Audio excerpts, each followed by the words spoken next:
Hello friends, welcome to Life Prep. Let us start lecture number 2 for sexual reproduction in flowering plants. ठीक है, तो lecture number 2 में हम लोग basically male gamete formation या फिर ऐसा बोलो मेल रिप्रोडक्टिव वॉल के बारे में पढ़ेंगे, which means we'll study about anther, filament and how the pollen grain is produced and what pollen grain contains and what is it made up of. ठीक है, तो चलो शुरू करते हैं माइक्रोस्पोरोजेनेसिस। और इसमें सबसे पहले मेल पार्ट के बारे में पढ़ लेते हैं झट से, बेसिक एलिमेंट्री इन्फो। ठीक है, तो एज यू ऑलरेडी नो कि जो मेल पार्ट है एंजियोस्पर्म का, जो फ्लावर का जो मेल पार्ट है उसको हम लोग क्या बोलते हैं? एंड्रोशियम। क्या बोलते हैं? एंड्रोशियम। ठीक है, एंड्रोशियम। लेकिन उसके एक यूनिट को क्या बोलते हैं बेटे? स्टेमेन। क्या बोलते हैं? Stamen. Can remember like stamen is male part, male. ठीक है, इसके दो पार्ट होते हैं स्टेमेन के। पहला पार्ट जो इसका स्टॉक है उसको क्या बोलते हैं? फिलामेंट। क्या बोलते हैं? फिलामेंट। और जो इसका बल्ब है उसको क्या बोलते हैं? एंथर। जो सोलन पार्ट है जिसके अंदर पॉलन सैक होता है उसको क्या बोलते हैं? एंथर। तो ऐसा कुछ एंथर का डायग्राम होता है। ठीक है, अगर आप ध्यान से देखो तो जो एंजियोस्पर्म में जो मोस्ट कॉमन एंथर है वो उसके अंदर 4 थीका होते हैं। ठीक है, तो वही मैं आपको समझाने जा रहा हूं। लेकिन सबसे पहले बात शुरू करते हैं फिलामेंट से। ठीक है, तो अगर कोई पूछे कि what is angiospermic anther made up of, तो आप ऐसे बोल सकते हो कि एंथर के अंदर दो पार्ट होते हैं। पहला पहला पार्ट कौन सा है? सॉरी, स्टेमेन के अंदर दो पार्ट होते हैं। उसमें से पहला वाला पार्ट कौन सा है? एंथर। और दूसरा वाला पार्ट कौन सा है? फिलामेंट। दूसरा वाला पार्ट कौन सा है? फिलामेंट। ठीक है, एंथर जो है वो कैसा है? You can call it as the site which contains pollen sac. तो इसके अंदर क्या होता है? Pollen sac contains, pollen sac contains pollen sac. और पॉलन सैक को क्या बोलते हैं बेटा? माइक्रोस्पोरेंजियम। माइक्रोस्पोरेंजियम, क्योंकि उसके अंदर क्या बनता है? Pollen grain. और पॉलन ग्रेन को क्या बोलते हैं? माइक्रोस्पोर। ठीक है, और फिलामेंट जो है this is like a stock, this is like a stock, this is like a thin stem. ठीक है, अच्छा, इसका फिलामेंट का एक एंड होगा जो फ्लावर के बेसल एरिया से जुड़ा होगा। ठीक है, ये एंड को हम लोग कौन सा एंड बोलेंगे? Proximal and. इस वाले एंड को कौन सा एंड बोलेंगे? Proximal and. देखो, फिलामेंट का प्रॉक्सिमल एंड जो है वो फ्लावर के पार्ट से जुड़ा है। जनरली एपीपिटेलस फ्लावर में, जैसे कि याद है ब्रिंजल, सोलेनेसी, एपीपिटेलस फ्लावर में ये जो स्टेमन है ये पेटल से जुड़ा रहता है। और अदर केसेस में कभी कभी ये एडिशन नहीं होता है बल्कि सीधे थैलेमस से जुड़ा रहता है। तो याद रखो कि ये जो फिलामेंट का जो प्रॉक्सिमल एंड है ये किससे जुड़ा हो सकता है? या तो पेटल से जुड़ा हो सकता है और या तो थैलेमस से जुड़ा हो सकता है। किससे जुड़ा हो सकता है? थैलेमस से। इसको रिसेप्टिकल भी बोलते हैं। और जो फिलामेंट का जो डिस्टल एंड है, जो दूसरा एंड है, वो किससे जुड़ा रहता है? एंथर से। सो this is very very trivial but questions can come like this which can worry you कि फिलामेंट का प्रॉक्सिमल पार्ट किससे जुड़ा है? शुरुआती पार्ट। तो ये फिलामेंट की शुरुआत है और ये फिलामेंट का एंड है। तो फिलामेंट का एंड कहां है? डिस्टल एंड कहां है? एंथर में है। और फिलामेंट का जो प्रॉक्सिमल पार्ट कहां है? वो है या तो पेटल में, epipetalous like brinjal, like solanaceae members में। याद है सोलेनेसी में क्या लिखते थे? याद है इस तरह से लिखते थे ना सोलेनेसी में। कोरोला में कितने पेटल होते थे? 5। और पांचों कैसे होते थे? फ्यूज। और कितने स्टेमेन होते थे? 5। और वो सब एडेशन शो करते थे। तो एपिपेटालस केसेस में, जिसमें एपिपेटालस कंडीशन होती है, उसमें फिलामेंट का प्रॉक्सिमल एंड पेटल से जुड़ा होता है। और more commonly proximal end of filament is attached to thalamus और रिसेप्टिकल। तो ये एक इंपॉर्टेंट पॉइंट है। एनीवेज, अब एंथर पे आते हैं। तो एंथर वो पार्ट है जिसके अंदर पाया जाता है अपना पॉलन सैक। और पॉलन सैक में पाया जाता है पॉलन ग्रेन। ठीक है, तो अगर बेसिक मैं आपको शो करूं तो आप पहले तो समझ लो कि इसका बेसिक स्ट्रक्चर कैसा होता है। ठीक है, तो सबसे कॉमन, हालांकि बहुत वेरिएशन है एंथर में, लेकिन जो सबसे कॉमन एंथर है वो कुछ इस तरह के स्ट्रक्चर का होता है, बटरफ्लाई लाइक स्ट्रक्चर का होता है। ठीक है, ठीक है, सबसे पहले मेरी बात समझो, ठीक है, जो स्ट्रक्चर है एंथर का मोस्ट कॉमन वो ऐसा कुछ है। अब पहली बात, ये मैंने एंथर का क्रॉस सेक्शन बनाया है, ठीक है, तो एंथर तो बेसिकली ऐसा दिखेगा ना ऊपर से, ठीक है। चलो ये फिलामेंट हो गया और ये एंथर है। एंथर तो ऐसा दिख रहा है ना, मैंने ऐसा क्यों बनाया है, क्योंकि मैंने क्या लिया है इसका क्रॉस सेक्शन। क्या लिया बेटा, कौन सा section, you can call it transverse section और you can call it horizontal cross section, ठीक है ना। तो मैंने जब क्रॉस सेक्शन लिया तो इस तरह का एंथर दिख रहा है, ठीक है। It make it more natural looking, ऐसा करके कुछ दिख रहा है, ठीक है। अब ध्यान से देखो क्लियरली, इसके अंदर दो लोब है। Let me call it the left lobe और the right lobe depending upon perspective. एक लोब है जो इधर की तरफ है, दूसरा लोब है जो इधर की तरफ है, ठीक है। So let me call this complete part as lobe one, ठीक है। ये क्या हो गया बेटा, लोब वन। सिमिलरली ये जो कंप्लीट पार्ट है ये क्या हो गया, लोब टू। ये क्या हो गया, लोब टू। तो ये एंथर जो है क्लियरली देखो दो लोब में जो है डिवाइडेड हो गया ना, इधर वाली लोब टू, लेटर से लोब वन, इधर वाली लोब वन या लोब टू, जो कहना चाहो, ठीक है। लेकिन ये एक लोब के अंदर, ये जो पूरा एक लोब है इसके अंदर, can you see there are two partitions, ठीक है, देयर आर टू पार्टीशंस। तो इसको हम लोग क्या बोलते हैं, थीका, ठीक है। So one such theca is this one, theca one, and one such theca is this one called theca two. और दोनों के बीच में क्या रन करता है, ग्रूव। क्या रन करता है, ग्रूव। तो कैन यू सी, एक गड्ढा है, एक क्रेवाइस है, ग्रूव है, एक चैनल है, एक रास्ता है, जो दोनों, जो एक लोब के अंदर दो थीका क्रिएट करता है, ठीक है। तो ये जो है ना, ये क्या है, groove which is causing one lobe to divide into two theca. तो सिमिलरली लोब वन में भी क्या है, थीका वन और क्या बेटा, थीका टू, ठीक है। तो ऐसे याद रखो, टिपिकल मतलब सबसे कॉमन एंजियोस्पर्मिक एंथर जो है उसके पास कितनी लोब है, दो लोब है, लोब वन लोब टू, या lobe one lobe two. I have chosen numbering from right to left, anyways. लेकिन एक लोब के अंदर, within a lobe there is a groove which divides the lobe into two thecae. तो एक ये theca, एक ये थीका, ठीक है। तो हम लोग क्या बोलते हैं, टिपिकल एंजियोस्पर्मिक एंथर जो यंग कंडीशन में रहता है, यंग कंडीशन में, यंग एंथर, ठीक है, उसमें पहली बात कितनी लोब और कितने थीका होते हैं, दो लोब और हर लोब में दो थीका। तो टोटल कितने पॉलन सैक हो जाएंगे, देखो एक पॉलन सैक, दूसरा पॉलन सैक, तीसरा पॉलन सैक और चौथा pollen sac, like four quadrants, ठीक है ना। तो यहां पे भी क्या हो जाएगा, चार पॉलन सैक। तो क्या बोलते हैं हम लोग, यंग एंथर कैसा होता है, टेट्रा स्पोरेंजिएट। कैसा होता है, टेट्रा स्पोरेंजिएट, मतलब दो लोब होते हैं और हर लोब में दो थीका होता है, तो क्या बोलते हैं, बाइलोब्ड, बाइलोब्ड डाइथिकस, ठीक है। So young angiospermic anther most commonly is bilobed and each lobe have two thecae, so they are dithecous, ठीक है। लेकिन जैसे एंथर मैच्योर होता है ना, तो ये जो थीका है, ये थीका वॉल फ्यूज हो जाती है, और मैच्योर एंथर में ये जो थीका है ये फ्यूज होकर के एक पॉलन सैक बन जाता है, ठीक है। तो नोटिस मैंने चालाकी से क्या लिखा है, young anther. Young anther tetrasporangiate है, मतलब बाइलोब डाइथिकस है, ठीक है।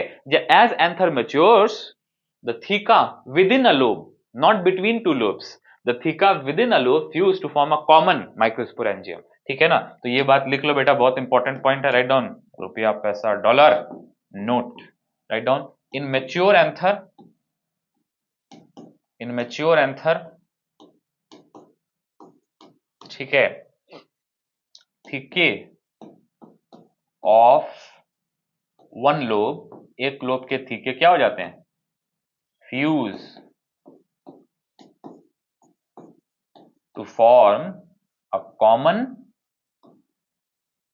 पॉलन सैक या माइक्रोस्पोरेंजियम, ठीक है। तो ऐसी कुछ सिचुएशन हो जाती है, ठीक है।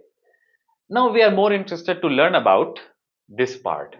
इसको क्या बोलते हैं बेटा, एंथर वॉल। क्या बोलते हैं इसको, एंथर वॉल। तो इस पार्ट पे थोड़ा सा फोकस करेंगे हम लोग। ये जो पार्ट है, जो एंथर की दीवार है, इसके ऊपर हम लोग फोकस करेंगे, ये जो पार्ट है। तो इसको हम लोग क्या बोलते हैं, एंथर वॉल, ठीक है। तो इसके ऊपर आ जाते हैं। तो ध्यान से देखो कि जो एंथर है उसकी वॉल का आर्किटेक्चर बड़ा ही इंटरेस्टिंग है। ठीक है, ठीक है, देखो तो ये एंथर का अगेन क्रॉस सेक्शन है, ये भी क्या है, एक क्रॉस सेक्शन है। ठीक है, इसमें देखो एक चीज शो हुई है, connective. Connective basically is like vascular part, तो जहां से जाइलम फ्लोएम जो सप्लाई होता है एंथर को, ये जो है ना, ये किसको बोलते हैं, connective. Connective basically is vascular part. ठीक है, and then you can see this is the architecture and this one is lobe 1, this complete actually is lobe 1 and this complete actually is lobe 2। और हर lobe के अंदर this part is theta 1, theta 2, theta 3 and theta 4। ठीक है, so let me get rid of those black marks।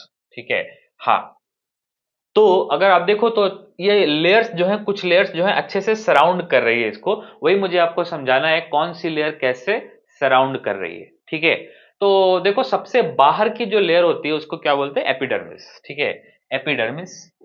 और epidermis की खास बात याद रखो, पहले भी हम लोगों ने बार बार पढ़ा है कि एपिडर्मिस या एपिडर्मल सेल्स कैसे होते हैं, सिंगल लेयर्ड। तो क्या बोलते हैं उसको, यूनिसेरिएट। क्या बोलते हैं, यूनिसेरिएट, मतलब सिंगल लेयर ऑफ सेल्स। तो एपिडर्मिस के नीचे लिख लेते हैं वहीं पे uniseriate, which means epidermis is made up of one single layer of cells. ठीक है, उसके बाद आता है एपिडर्मिस के नीचे वाला, you can call it hypodermis, but in this case यहां पे इसको बोलते हैं एंडोथीसियम। ठीक है, तो generally endothecium is also single celled, generally it is uniseriate. ठीक है, very rarely it can also be multiseriate, लेकिन जनरली इट इज यूनिसेरिएट। तो सबसे बाहर वाली लेयर कौन सी है, एपिडर्मिस। उसके अंदर वाली लेयर के सेल की प्रॉपर्टीज थोड़ी सी अलग है, तो उसको एपिडर्मिस ना बोल के एंडोथीसियम बोलते हैं। नेक्स्ट उसके बाद आती है 2 to 3 लेयर्स ऑफ सेल वाली, क्या, मिडिल लेयर्स। क्या, मिडिल लेयर्स। तो ये मल्टीसेरिएट है, बाई टू ट्राइसेरिएट है, 2 से 3 लेयर ऑफ सेल्स की है। अब जरा सा यहां पे ध्यान से देखो, ये बाहर वाली लेयर कौन सी है बेटा, एपिडर्मिस। उसके अंदर वाली लेयर कौन सी है, एंडोथीसियम। देखो लेबल है यहाँ पे एनसीईआरटी में, ये एपिडर्मिस है और ये एंडोथीसियम है। तो ये जो पार्ट है ना, ये क्या है, middle layer. Can you see throughout, ये क्या है, मिडिल लेयर। और मिडिल लेयर के अंदर ये जो पार्ट है, जो नर्सिंग पार्ट है, इसको क्या बोलते हैं, टेपटम। क्या बोलते हैं, टेपटम। तो ये जो पार्ट है इसको क्या बोलते हैं, टेपटम। ठीक है, एनीवेज, तो सबसे बाहर वाली कौन सी, एपिडर्मिस। उसके अंदर वाली कौन सी, एंडोथीसियम। उसके अंदर वाली कौन सी, 2 to 3 लेयर वाली, मिडिल लेयर। ये तीनों जो है ना, बाहर की जो तीनों है, दे आर बेसिकली प्रोटेक्टिव। ये कैसी हैं, प्रोटेक्टिव, प्रोटेक्टिव।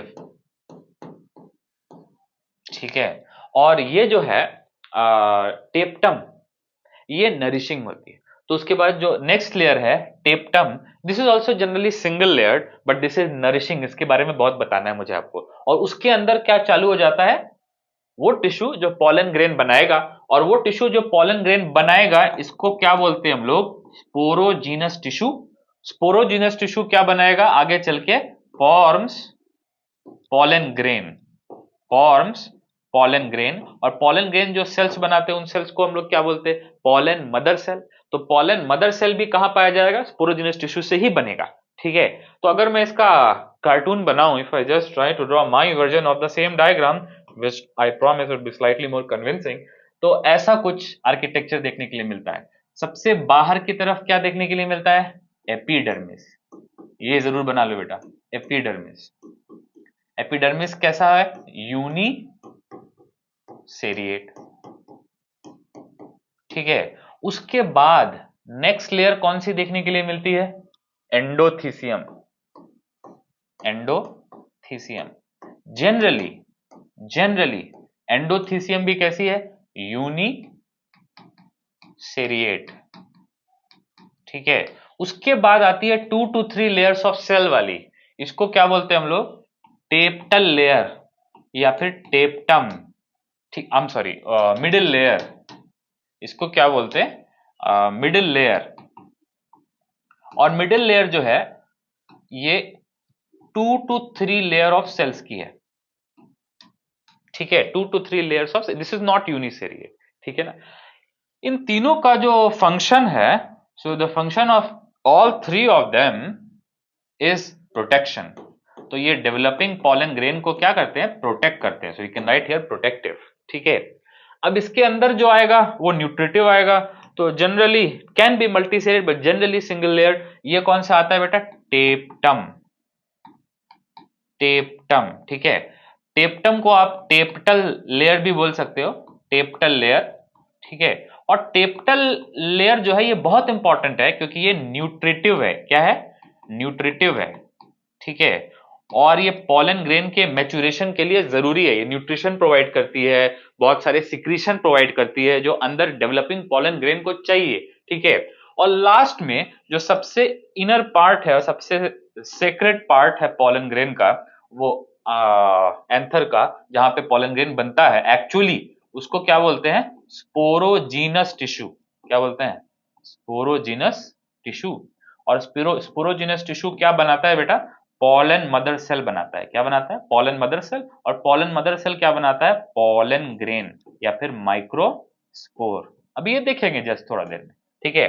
तो स्पोरोजीनस टिश्यू का लिटरली मतलब है स्पोर बनाने वाला tissue. Sporogenous tissue, a tissue which helps in genesis of spores, ठीक है। तो स्पोरोजीनस टिश्यू जो है वो कौन सा स्पोर बनाएगा? माइक्रोस्पोर। माइक्रोस्पोर को क्या बोलते हैं? Pollen grain. और माइक्रोस्पोर जिस सेल से डायरेक्टली बनता है उसको बोलते हैं पॉलन मदर सेल, ठीक है। तो स्पोरोजीनस टिश्यू डिफरेंशिएट करके बनाएगा पॉलन मदर सेल, और पॉलन मदर सेल डिफरेंशिएट करके बनाएगा मियोसिस से क्या बनाएगा? पॉलन ग्रेन, ठीक है। तो एक बार आखिरी बात ध्यान से देखो, बाहर की लेयर कौन सी है? प्रोटेक्टिव लेयर एंथर वॉल की, एपिडर्मिस, एंडोथीसियम, मिडिल लेयर। उसके बाद न्यूट्रिटिव लेयर कौन सी है? टेप्टम। अब टेप्टम के बारे में कुछ क्वालिटीज है जो मुझे बतानी है आपको, जो बहुत इंपॉर्टेंट है, इस पे क्वेश्चंस आते बार बार, ठीक है। टेप्टम जो है ना, इसमें याद रखो कि जो टेप्टम है, जो येलो वाली लेयर है, इसके सेल्स की कुछ बहुत यूनिक प्रॉपर्टी है। First of all, cells are large size और डेंस साइटोप्लाज्म, ठीक है। जब कभी भी डेंस साइटोप्लाज्म बोलते हैं तो कॉमनली सेंस होता है प्रोटीन रिच साइटोप्लाज्म, मतलब granular cytoplasm, protein rich cytoplasm, protein भरा हुआ है उसके अंदर, ठीक है। प्रोटीन रिच साइटोप्लाज्म, ठीक है।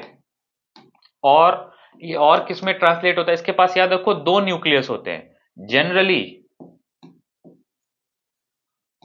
अडल्ट टेप्टल सेल्स आर, मतलब मेच्योर होने के बाद जो टेप्टम के सेल्स होते हैं, अडल्ट टेप्टल सेल्स, ये कैसे होते हैं? यूनिन्यूक्लिएट या बाइन्यूक्लिएट? बाइन्यूक्लिएट। कुछ कुछ स्पीसीज में इवन मल्टी न्यूक्लिएट भी होते हैं, मतलब एक सेल लेकिन न्यूक्लियस क्या होगा? दो होगा, ठीक है। तो टेप्टम का अगर यहां पे एक सेल बनाए तो इसके अंदर न्यूक्लियस कितने होने चाहिए? दो। जनरली टेप्टम के सेल्स में न्यूक्लियस कितने होने चाहिए? दो। तो एनसीईआरटी में क्वेश्चन पूछा है व्हाई टेप्टल सेल्स, नहीं नहीं, इनफैक्ट एनसीईआरटी में पूछा हाउ टेप्टल सेल्स आर बाइन्यूक्लिएट। तो टेप्टल सेल्स के बारे में अगर वो बाइन्यूक्लिएट है तो हम लोग दो क्वेश्चन पूछ सकते हैं, how tapetal cells are binucleate and why tapetal cells are binucleate, ठीक है। ये दोनों अलग अलग क्वेश्चन है। एक क्वेश्चन है जो थोड़ा आसान है, इजी क्वेश्चन है, वो कौन सा है? How tapetal cells are binucleate. Obviously जब टेप्टल सेल्स में जब डिवीजन होता है तो पहले न्यूक्लियर डिवीजन होता है, किसी भी केस में पहले कैरियोकाइनेसिस होता है and that is followed by cytokinesis, ठीक है। तो हाउ वाले को अगर आंसर करना है तो बहुत आसान है, वो ये है कि टेप्टल सेल्स जो है वो उनमें कैरियोकाइनेसिस के बाद साइटोकाइनेसिस नहीं होता, सो दे बिकम बाइन्यूक्लिएट और इन सम केसेस इवन पॉलीन्यूक्लिएट या मल्टीन्यूक्लिएट, ठीक है। तो how tapetal cells are binucleate? Because in tapetal cells karyokinesis is not readily followed by cytokinesis that leads to binucleate condition, ठीक है।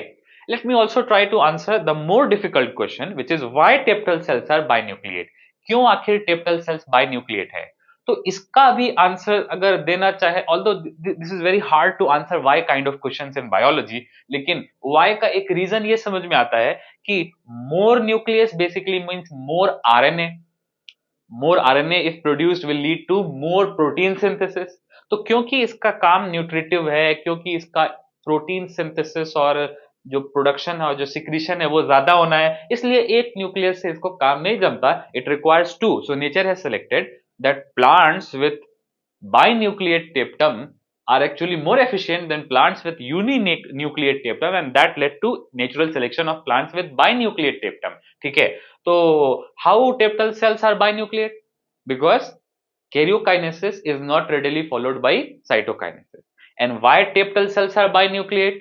It's because they are involved in rapid metabolism, they are involved in protein synthesis, और उसके लिए अगर दो nucleus है तो can serve as a slightly better thing. ठीक है, तो ये हो गई बात टेप्टम की. अच्छा, तो टेप्टम सेल अगर बाइन्यूक्लिएट है तो इनकी प्लॉइडी भी क्या होगी? अगर प्लांट डिप्लॉयड है और टेप्टम बाइन्यूक्लिएट है तो टेप्टल सेल की प्लॉइडी ओवरऑल क्या होगी? टेट्राप्लॉइड. समझ रहे हो आप? तो दो न्यूक्लियस है, अगर एक न्यूक्लियस क्या है? डिप्लॉयड, तो दो न्यूक्लियस टोटली एक सेल के अंदर कैसे हो जाएंगे?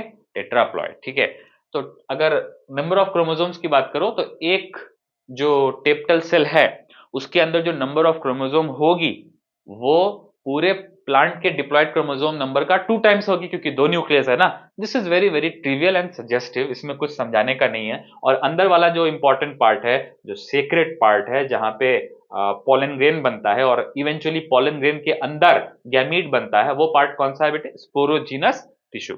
ठीक है, तो अब बात कर लेते हैं कुछ और फीचर्स की, लगे हाथ. ठीक है, सो ये पोलन ग्रेन है जो मैच्योर होने के बाद है. तो मैच्योर होने से पहले स्पोरोजीनस टिश्यू था, और मैच्योर होने के बाद दो चीजें हुई. पहले तो पोलन ग्रेन बन गया, स्पोरोजीनस टिश्यू खत्म, और दूसरा कि जो थीका थे वो फ्यूज होके कॉमन हो गए. So can you see a mature pollen grain में जो दो थीका थे within a lobe, they have fused.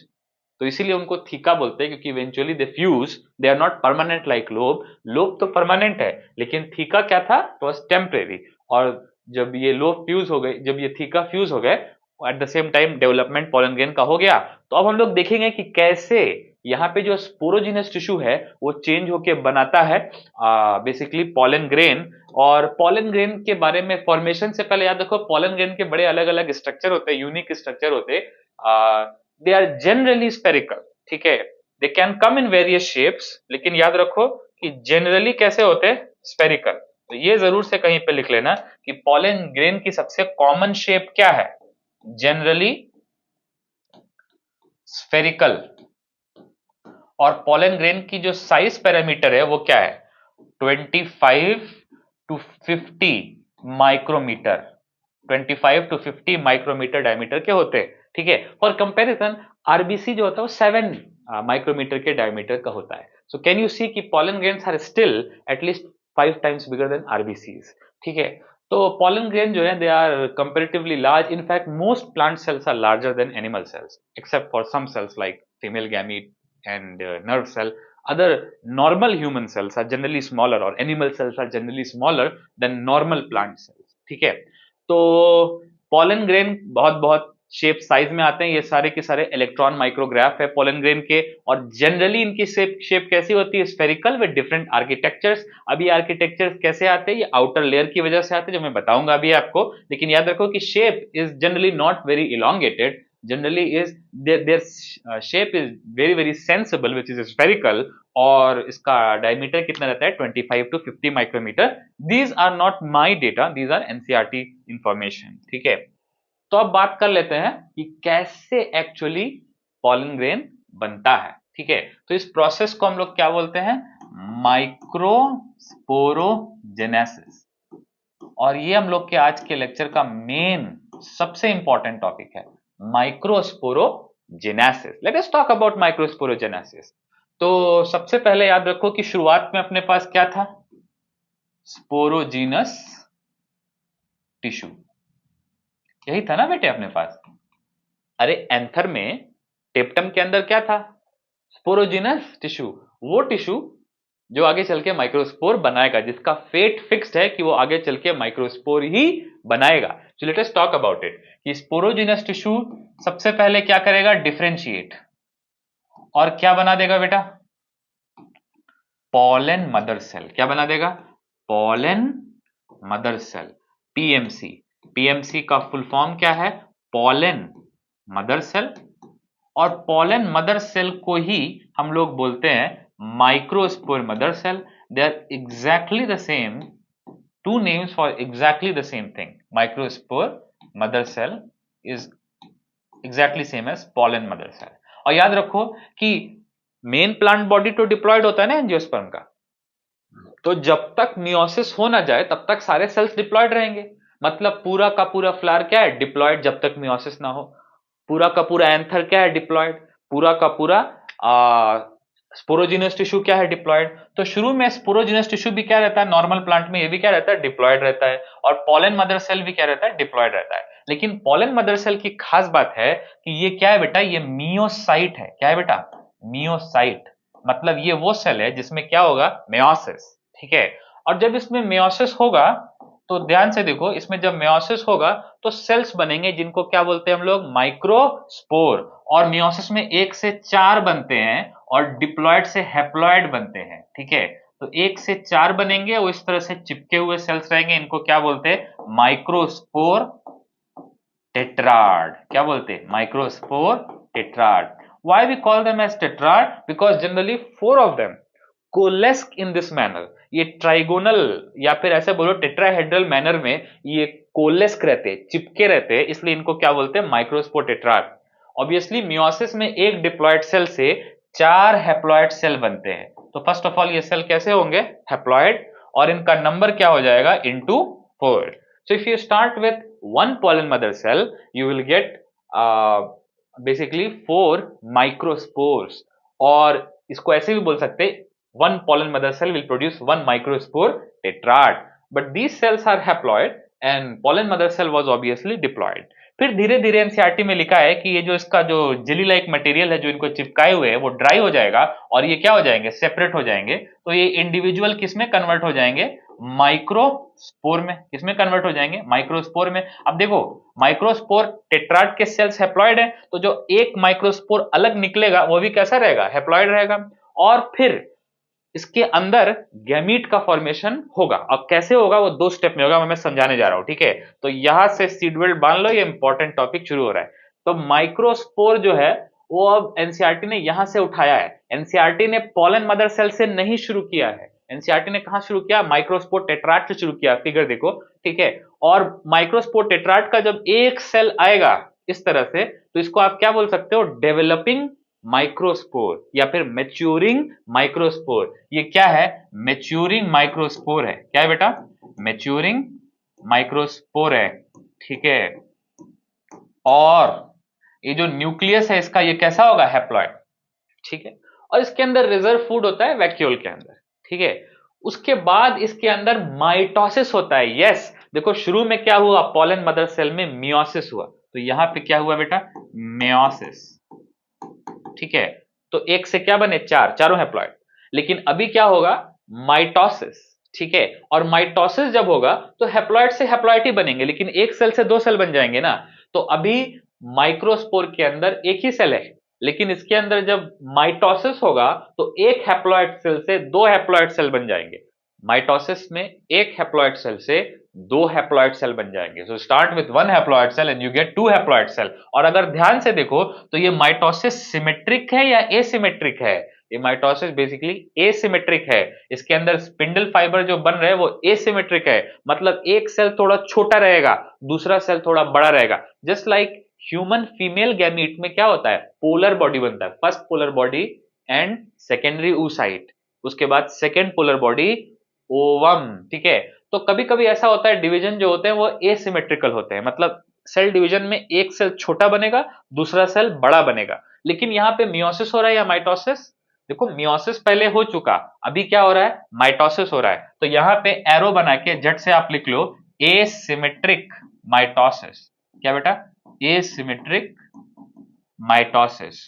और ये जो एसिमेट्रिक माइटोसिस है, इससे एक हैप्लॉइड सेल छोटा बनेगा, उसका नाम क्या है, generative cell. Let me write here, spindle shape होता है ये, स्पिंडल शेप्ड होता है ये।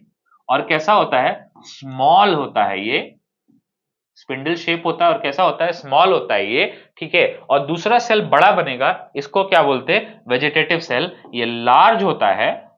ठीक है। और इसके पास एक बड़ा सा इरेगुलर शेप्ड न्यूक्लियस होता है, irregular shaped nucleus, irregular shaped nucleus होता है इसके पास। ठीक है। और वेजिटेटिव सेल के अंदर ही अंदर जनरेटिव सेल घूमता रहता है। ठीक है। So basically generative cell floats inside the cytoplasm of vegetative cell. Vegetative cell, इसको ट्यूब सेल भी बोलते हैं, ये बड़ा होता है और इसके साइटोप्लाज्म के अंदर क्या घूमता रहता है, स्पिंडल शेप्ड जनरेटिव सेल। ठीक है, तो अब मैं इसको पूरे को एक बार फिर से एक डायग्रामेटिक फॉर्म में आपके लिए बना दे रहा हूं। ठीक है, so let us in this case let us start with first with pollen mother cell. तो मान लो ये पॉलन मदर सेल है, ये क्या है, pollen mother cell, microspore mother cell, और ये क्या है, डिप्लॉयड है। फिर इसमें क्या होगा बेटा, मियोसिस।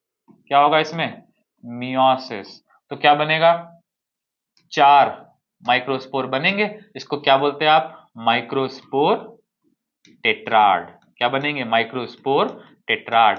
अब इन 4 में से मैं एक को अलग करके बता रहा हूं आपको। 4 बने, चारों में वही चीज होगी जो एक में होगी। ठीक है, तो एक जो है इसको अब आप क्या बोल सकते हो, this is our cute little microspore. Microspore कैसा होगा, देखो यहाँ मियोसिस हुआ है ना, तो माइक्रोस्पोर कैसा होगा, हैप्लॉयड, क्योंकि पॉलन मदर सेल कैसा था, डिप्लॉयड। अब ये माइक्रोस्पोर डेवलप करेगा, ये मेल है तो इसका क्या होगा, विकास, ये डेवलप करेगा। ठीक है, डेवलपिंग माइक्रोस्पोर, ये डेवलप करेगा, या ऐसे बोलो इसके अंदर मैच्योरेशन फेज आएगा। तो ये एक सेल्ड माइक्रोस्पोर से बनेगा 2 सेल्ड माइक्रोस्पोर। वो कैसे बनता है, याद है इसमें कौन सा माइटोसिस हुआ बेटा, एसिमेट्रिक माइटोसिस हुआ। ठीक है, एसिमेट्रिक स्पिंडल बना, एसिमेट्रिक साइटोकाइनेसिस हुआ। ठीक है, तो इसमें एक इस तरह का 2 सेल्ड माइक्रोस्पोर बन गया। क्या बन गया बेटा, 2 सेल्ड माइक्रोस्पोर। ये जो 2 सेल्ड माइक्रोस्पोर है, इसके अंदर 2 सेल है। एक सेल है जो स्पिंडल शेप्ड है और छोटा है, इसको हम लोग क्या बोलते हैं बेटा, इसका नाम क्या है, जेनेरेटिव सेल। क्या नाम है इसका, जेनेरेटिव सेल। दूसरा सेल है जो बड़ा है, जिसके पास पहली बात वैक्यूल है, दूसरी बात इसके पास लार्ज इरेगुलरली शेप्ड न्यूक्लियस है। इस वाले सेल को हम लोग क्या बोलते हैं बेटा, वेजिटेटिव सेल। क्या बोलते हैं हम लोग, वेजिटेटिव सेल या फिर ट्यूब सेल। और इसके बड़े से इरेगुलरली शेप्ड न्यूक्लियस को क्या बोलते हैं हम लोग, ट्यूब न्यूक्लियस।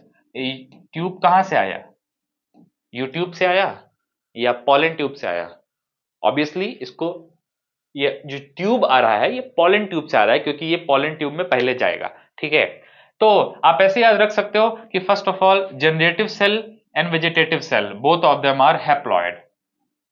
ठीक है, इसका नाम वेजिटेटिव सेल क्यों है, क्योंकि ये गैमीट नहीं बनाता है, और इसका नाम जनरेटिव सेल क्यों है, क्योंकि ये गैमीट बनाता है। ठीक है, तो जनरेटिव सेल आगे चल के क्या बनाएगा, 2 मेल गैमीट। ठीक है, it gives rise to 2 male gametes, और ये मेल गैमीट किस प्रोसेस में जाएंगे आगे, फर्टिलाइजेशन में। और एज यू नो कि एंजियोस्पर्म में कैसा फर्टिलाइजेशन होता है, तो we can write here angiosperms have double fertilization, angiosperms have double fertilisation.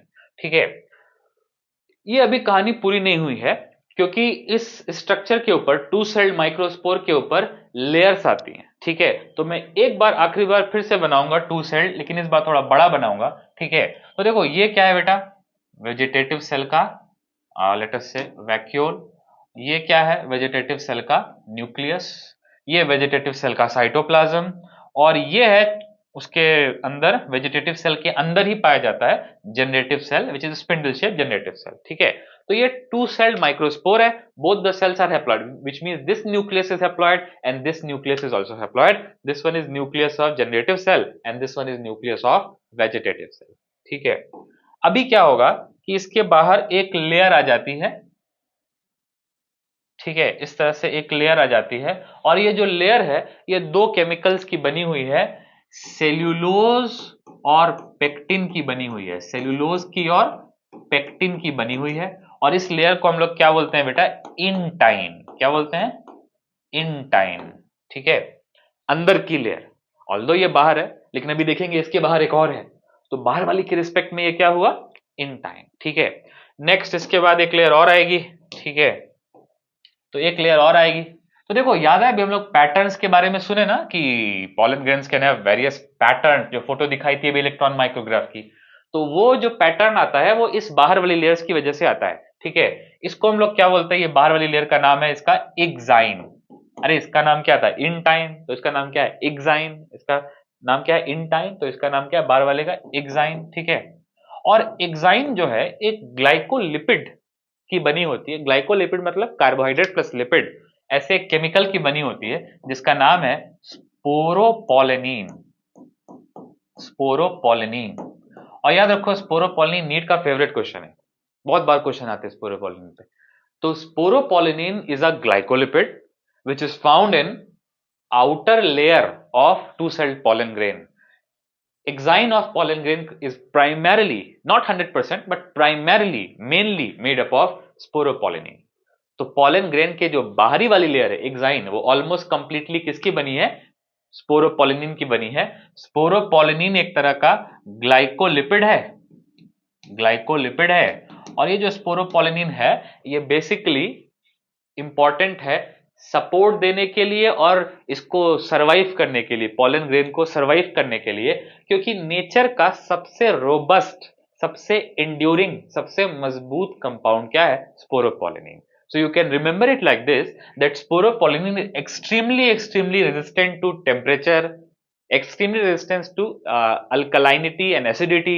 It is also very stable and no enzyme can degrade sporopollenin.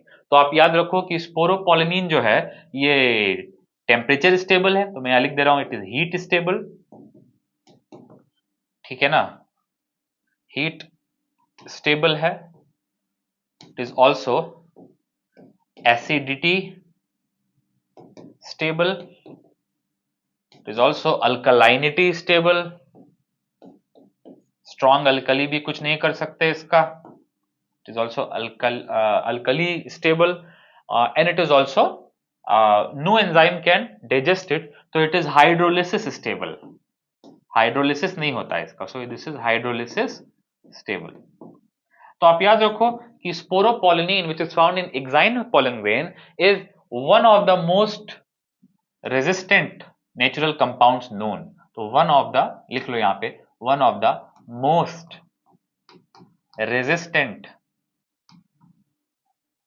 Organic compounds, organic compound जो कि biomolecular origin का है, जो लिविंग ऑर्गेनिज्म बनाते हैं, ठीक है।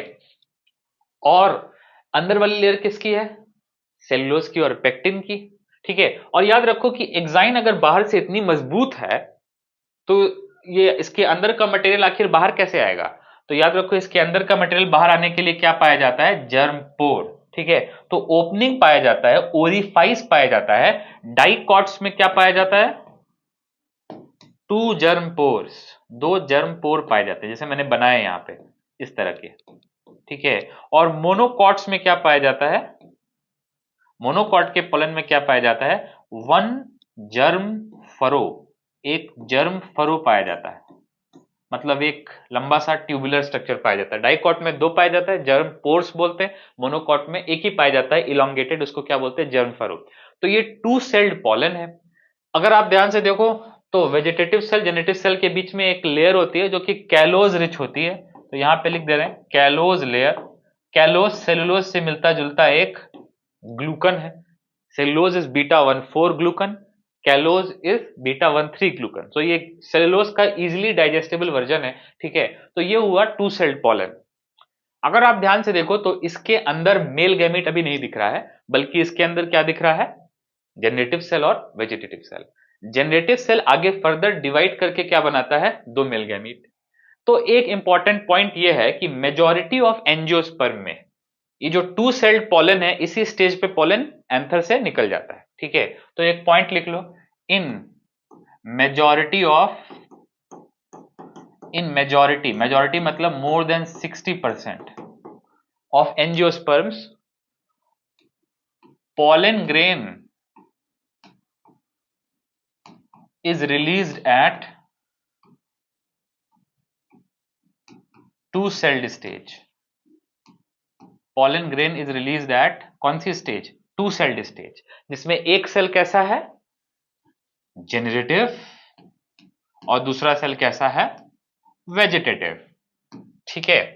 इसका मतलब जो बचे हुए 40% या उससे कम एंजियोस्पर्म्स है, तो क्या लिख सकते हैं, इन रिमेनिंग, जो रिमेनिंग है उसमें पॉलन ग्रेन रिलीज होता है 3 सेल्ड स्टेज पे। So in remaining pollen grain is released at 3 celled stage, ठीक है। इन remaining pollen grain is released at 3 celled stage, और 3 celled stage पे क्या मिलेगा, 2 मेल गैमीट, क्योंकि जनरेटिव सेल डिवाइड करके क्या बना लेगा, 2 मेल गैमीट, और वेजिटेटिव सेल वैसा का वैसे ही रहेगा, तो वेजिटेटिव सेल, ठीक है। Now I have a question for you, कि मेल गैमीट किसके पास है, 2 सेल्ड पॉलन ग्रेन के पास है या 3 सेल्ड पॉलन ग्रेन के पास है। तो अगर आप देखो तो 2 सेल्ड पॉलन ग्रेन के पास मेल गैमीट नहीं है, बल्कि मेल गैमीट बनाने वाला जनरेटिव सेल है। This is not mail gamete, ठीक है। तो याद रखो कि 3 सेल्ड पॉलन ग्रेन के पास मेल गैमीट है, इसीलिए 3 सेल्ड पॉलन ग्रेन को हम लोग क्या बोलते हैं, मेल गैमीटोफाइट। क्या बोलते हैं, मेल गैमीटोफाइट। तो लिख लो, इतना देर पढ़ने का यही फायदा कि now you know what is male gametophyte of angiosperms. In angiosperms the 3 celled pollen, which usually contains 2 male gamete and 1 tube cell or vegetative cell, is called as male gametophyte। ये बहुत इंपॉर्टेंट था, ठीक है। अब बात कर लेते हैं कि पॉलन ग्रेन का एक यूज ये भी है कि pollen grain is also use as food, ठीक है। So in developed countries, you can see the name, in developed countries, pollen grains are considered to be of important nutritional value. They are considered to be source of micronutrients like zinc, like selenium, like cobalt, and they are also considered to be important source of fiber, ठीक है। तो कहीं कहीं develop countries में चलन है कि pollen supplements लेते हैं, तो they are available in like syrups, they are available in tablet form। तो क्या लिखा है, natural bee pollen collected from tiny golden pods, a natural food source for honey bee, net weight 0.45 oz। oz basically means pound ounces, ठीक है। तो ये सब unit आपको नहीं पता है, ओज, आप अमेरिका में नहीं हो। This is also believe to be कि ये जो पॉलन सप्लीमेंटेशन है, ये एथलीट्स के परफॉर्मेंस को और इवन हॉर्सेस के परफॉर्मेंस को क्या करता है, बूस्ट करता है। लेकिन ये लाइन आप ऐसे याद रखो कि it is only believe to be, it is not proven to be. तो जाके मार्केट से खरीद के खाने मत लग जाओ, ठीक है। एनीवेज, तो ये क्या है, ये एक पेड़ है, इसका नाम है पार्थिनियम, ठीक है। इसका नाम क्या है बेटा, पार्थिनियम, और इसको हम लोग बोलते हैं कैरेट ग्रास। क्या बोलते हैं इसको हम लोग, कैरेट ग्रास, ठीक है। और ये जो कैरेट, क्योंकि ये कैरेट के पेड़ के जैसी दिखती है, इसलिए इसको क्या बोलते हैं, कैरेट ग्रास। पार्थिनियम जो है वो इंडिया में आया इंपोर्टेड वीट के साथ, ठीक है। तो ये कैसे आया, came to India, came to India, ये इंडिया का नहीं है, ये आया, ये फॉरेनर है, केम टू इंडिया एज, ठीक है, कंटैमिनेंट। कंटैमिनेंट मतलब जो चीज नहीं चाहिए और आ जाती है उसको क्या बोलते हैं, कंटैमिनेंट, ठीक है। Came to India as contaminant in imported wheat, ठीक है। वीट के साथ साथ ये आ गया, ठीक है। पहले उतने स्ट्रिक्ट रूल्स नहीं थे कि आ रहा है तो इतना मतलब रेगुलेशन करेंगे, और बेसिकली ऑर्गेनिक चीजों को जब कहीं से आप इंपोर्ट करते हो, खास करके इस तरह की वेजिटेबल्स वगैरह को, तो उसके साथ ये सब एलियन स्पीसीज आ जाती हैं। इसीलिए बहुत सारे देशों में फ्रूट्स ले जाना तक मना है। So if you go to US, you can not carry fruits with you in the airplane, ठीक है। Strictly forbidden to carry any fruit और vegetable, because contaminants which are not native to US will harm the crops in US. लेकिन ये India में ऐसा हो चुका है कि parthenium which is called carrot grass, ये इंडिया में आया वीट के साथ बोला बन के, ठीक है। और क्या किया इसने, is now this is now causing alien species invasion, ठीक है। तो ये क्या करता है, ये एक प्रॉब्लमेटिक वीड है, ठीक है। This is a problematic invasive weed, एक इन्वेजिव स्पीसीज है, ठीक है। ये सबको परेशान करता है और कुछ नहीं, बिला वजह ग्रो करता है और रिसोर्सेस को काबू करता है। अब यहां तक तो चलो समझ में आता है कि ये प्रॉब्लमेटिक वीड है।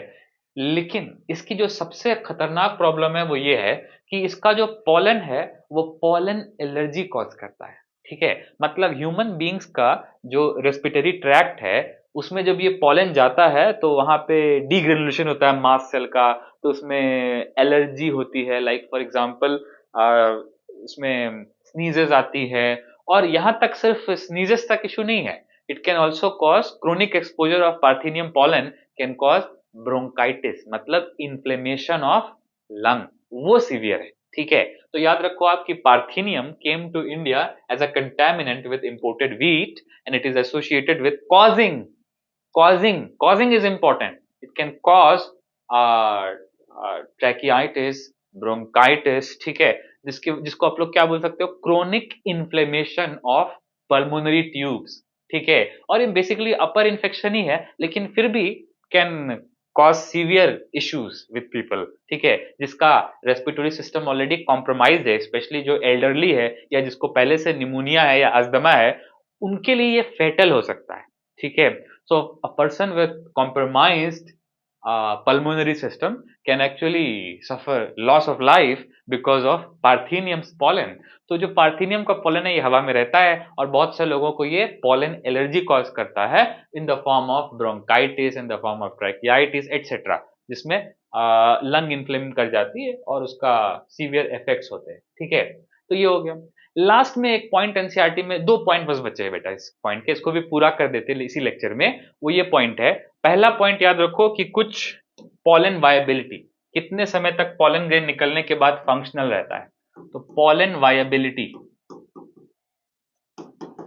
ये इंपॉर्टेंट है और नीट में रिसेंटली कई बार पूछा हुआ है। ठीक है, तो पॉलन वायबिलिटी मतलब कितना समय तक पॉलन जिंदा रहेगा, कितना समय बाद पॉलन मर जाएगा। ठीक है, तो याद रखो कि सीरियल्स में एनसीईआरटी में लिखा है व्हीट राइस में,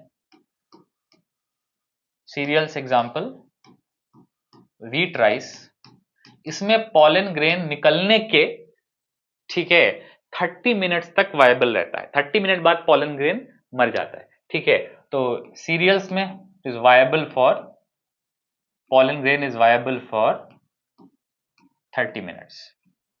तो ये पॉलन ग्रेन एंथर से निकला और घड़ी का टाइमर लगाओ, 30 मिनट के बाद generally pollen grains are sterile, वो फिर फंक्शनल नहीं रहते।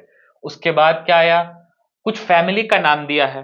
ठीक है, तो याद रखो ऐसे RSL, ठीक है, रोजेसी, ये नीट में पूछा हुआ क्वेश्चन है अभी 2022 में रिसेंटली, तो रोजेसी, सोलेनेसी, ठीक है, और लेग्यूमिनोसी, ठीक है, लेग्यूमिनोसी के अंदर सब फैमिली भी आती है, याद है, फैबेसी, तो इनडायरेक्टली फैबेसी भी आ गई इसके अंदर, फैबेसी इंक्लूडिंग फैबेसी ऐसे लिखना चाहिए। ठीक है, इन तीनों में पॉलन वायबिलिटी कई महीने तक रहती है, तो इनका पॉलन जो है ना ये क्या रहता है, वायबल फॉर मंथ्स। ठीक है, तो याद रखो ऐसे पूछ सकता है, ऐसे घुमा फिरा के एग्जांपल लेके कि सोलनेसी मतलब पोटैटो फैमिली, जिसमें potato, tomato, chilli, datura, petunia आता है, उसके पॉलन कब तक वायबल रहते हैं, मंथ्स। ठीक है, सिमिलरली पोएसी, व्हीट राइस की फैमिली कौन सी है, पोएसी, तो पोएसी में पॉलन कब तक वायबल रहता है, ओनली फॉर 30 मिनट्स। ठीक है, प्लम, रोज, पीच जो रोजेसी में आते हैं उनमें कब तक वायबल रहता है, months. Leguminosae, pea, gulmohar, bean, cassia, इसमें कब कब तक वायबल रहता है, फॉर मंथ्स। ठीक है ना, तो ये हो गया अपनी कहानी। ठीक है, और लास्ट में एक पॉइंट ये भी है कि पॉलन वायबिलिटी को बढ़ाया जा सकता है bye storing pollen grains in liquid nitrogen. तो अगर आपको कोई इंपॉर्टेंट पॉलन ग्रेन मिला है और इंपॉर्टेंट पॉलन ग्रेन को आपको प्रोटेक्ट करना है, लंबे समय तक रखना है, इवन फॉर ईयर्स, तो जिस तरह से सीड को क्रायो प्रिजर्व करते, कोल्ड टेम्परेचर में प्रिजर्व करके सीड को कई सालों तक यूज कर सकते, उसी तरह से पॉलन ग्रेन को पॉलन बैंक्स में, जस्ट लाइक सीड को सीड बैंक में रखते, सिमिलरली पॉलन ग्रेन को पॉलन बैंक में रखते। ठीक है, तो याद रखो आप छोटा सा एक ये भी एक पॉइंट लिख लो कि पॉलन बैंक्स में क्या होता है, they are analogous to seed banks, pollen grains को स्टोर करते हैं लिक्विड नाइट्रोजन में, तो they basically store pollen grains in liquid nitrogen, not ammonia, in liquid nitrogen, और टेम्परेचर एनसीईआरटी में दिया है -196 डिग्री सेल्सियस।